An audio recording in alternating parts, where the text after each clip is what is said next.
நபி அவர்கள் கூறினார்கள், நீங்கள் சஹர் உணவு உண்பதிலிருந்து பிலாலின் பாங்கு உங்களை தடுத்துவிட வேண்டாம்.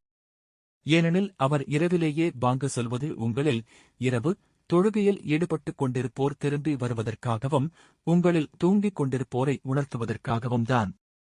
ஃபஜ்ர் அல்லது சுப்பு நேரம் வந்துவிட்டது என்பதை அறிவிப்பதற்காக அல்ல. அறிவிப்பவர் அப்துல்லா பின் மசூத் ரலி. நூல் புகாரி 621. மக்கள் உறக்கத்திலிருந்து விழித்து சஹர் செய்ய வேண்டியுள்ளதால் சஹர் செய்வதற்காக மக்களை எழுப்பிவிடக்கூடிய ஏற்பாடு நபி அவர்களால் செய்யப்பட்டிருந்தது.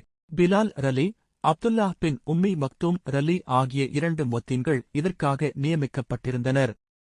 இருவரது குரலும் மக்களுக்கு நன்கு பரிச்சயமாகி இருந்தது. ரமழான் மாதத்தில் சஹருக்கு ஒரு பாங்கும் சுப்பு தொழுகைக்கு ஒரு பாங்கும் என 2 பாங்குகள் சொல்ல நபி அவர்கள் ஏற்பாடு செய்திருந்தார்கள். பிலால் இரவில் அதான் சொல்வார்.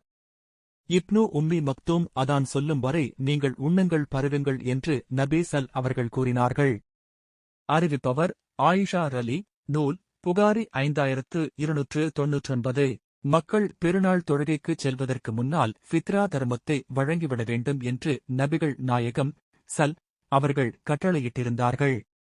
அறிவிப்பவர் இப்னு உமர் ரலி. நூல் புகாரி 1503, 1509.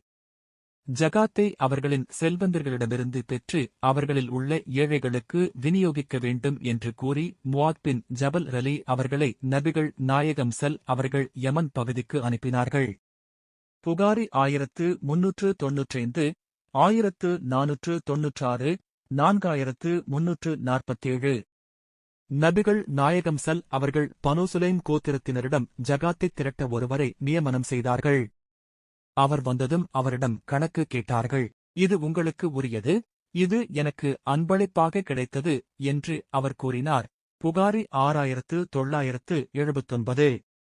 நோன்பை நிறைவு செய்வதை விரைவுபடுத்தும் வரை மக்கள் நன்மையில் ஈடுபட்டவர்களாக இருப்பார்கள் என்று அல்லாஹ்வின் தூதர் அவர்கள் கூறினார்கள். அறிவிப்பவர் உமர் ரலி. நூல் புகாரி 1957. நோன்பாளி மனைவியை கட்டியணைப்பது பற்றி ஒரு மனிதர் நபிகள் நாயகம் அவர்களிடம் கேட்டார். அவருக்கு நபிகள் நாயகம் அவர்கள் அனுமதி அளித்தார்கள். மற்றொருவர் வந்து கேட்டபோது அவருக்கு அனுமதி மறுத்தார்கள். அனுமதி வழங்கப்பட்டவர் முதியவராகவும் அனுமதி மறுக்கப்பட்டவர் இளைஞராகவும் இருந்தனர். அறிவிப்பவர் அபூ ஹுரைரா ரலி. நூல் அபூதாவூத் 2382.